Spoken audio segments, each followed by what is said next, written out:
breeding ground for young comedians. Also, we've got the music of Angels and Airwaves. We'll take you down to Anaheim Stadium for day one of Bamboozled Music Festival. In fact, I talked to the guys, which I'll show you right now. I've known Tom DeLonge from Blink-182 for many, many years.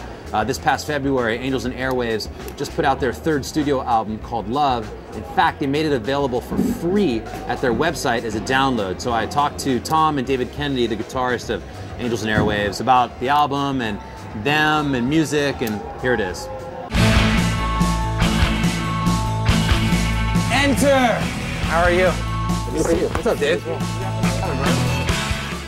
Well, thanks for coming. I appreciate it. Good to see you, Tom. It's been a while. It's been a long time. Dave, it's nice to meet you. Yeah, nice to meet you too, man. I've been watching you for, I hate to say how long I've been seeing you on the big screen. It's crazy. You have your own show. I know, it's nuts. You guys go way back, I mean. We go way back. We, Dave and I grew up together. We had a clan. We grew up skateboarding and playing music, and then David and I did a band called Boxcar Racer together. Yeah. And then we circled back here. But you were young when we were skating together. Like, how old were you? Oh, we've known each other 15, since 16. That's right, 15, 16. Yeah, like it goes back to like birthday parties. And were you guys like messing around in bands even at that point? Oh yeah, totally. I mean, well, we didn't play together at that point though. No, there was just a moment. I actually remember back when your mom wouldn't even let you. Well, I got kicked out of school, so my mom wouldn't let her guitar. Yeah, I wouldn't let him play in bands. But you remember the kind of. She still doesn't let me, but I do anyways because I don't care.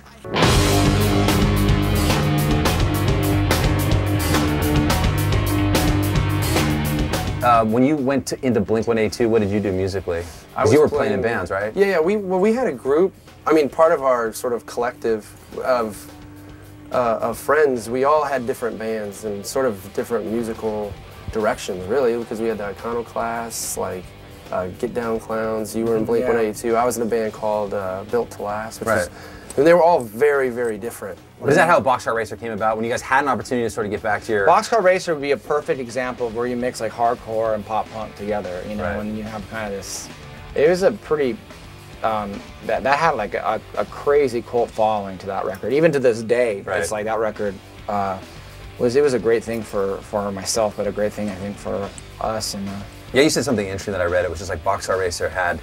like it served its purpose and like it ran its course and it was like perfect for what it was and it's not to be revisited. Politically it was kind of damaging within the band Blink and doing all these other things that it got a lot bigger than it was intended to, and it started out as an acoustic idea between the two of us and grew into something much larger.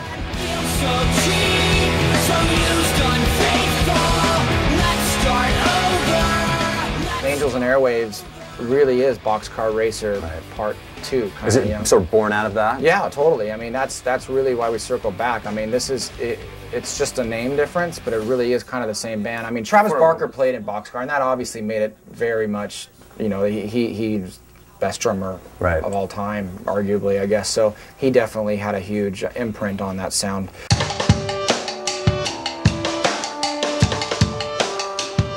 Angels has this, to me, from 3 records now, has like more goals to achieve than just the fans digging the music. There's a lot of things that we want to change.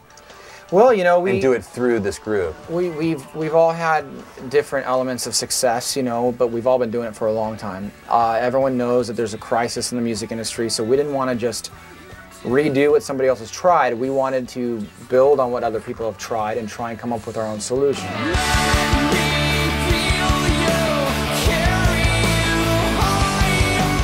You put out your record for free, right? Yes. So I paid nothing for Love. I just downloaded it. Right. So you could now be recouping all the other touring money and all of that, right? Right, and which is traditionally touring is what everyone relied on. But what we did with Angels and Airwaves is, I have a couple different companies. One of them is kind of a technology company we started called ModLife. And what that is, it's a platform that's, I guess in essence, a prepackaged website. And you hand it off to a band for free. And it protects all of your art and content, but it also monetizes it how you want.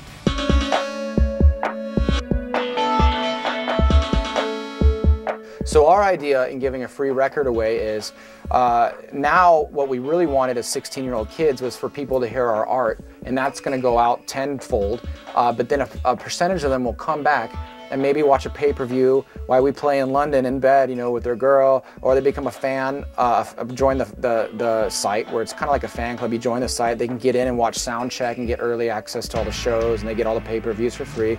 All we're offering is, hey, there's like 7 new ways a band can sustain its business, but then they can put out their music for free.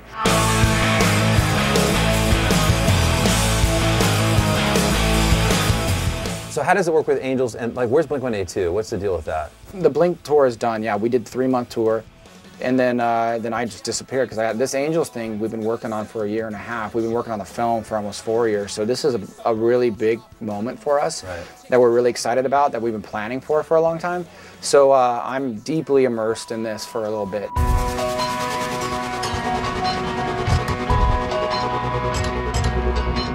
What do you do when you're not like putting all this stuff together? Dude, it's like insane.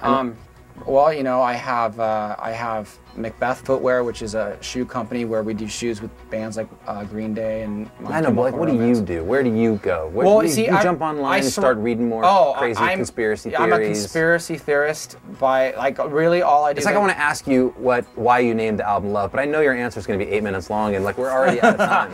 It isn't, and it is an 8-minute long answer. I know it is. The shorter is you just say it's sort of a social experiment. It's a social experiment and an esoteric symbolism is what it would be the best way to describe it. Google that. Yeah, just look that up. Yeah, what do I do in my spare time? I surround myself with really creative projects and act like it's just a teenager doing it. It's almost like say you're a skateboarder and you skate every day, then all of a sudden one day you become pro, but you're still skateboarding, you know? It just feels like that. It feels kind of like that, but with a little bit more responsibility and a little bit more stress.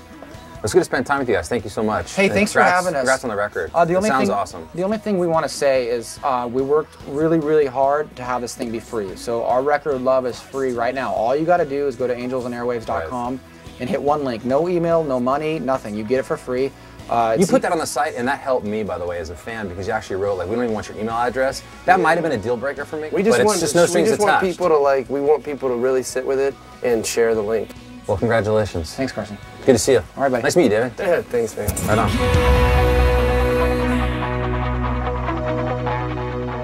Yeah, there you go. Thank you, Tom. Thank you, David. We'll see some music from Angels and Airwaves at Bamboozle coming up in just a little bit later in the show.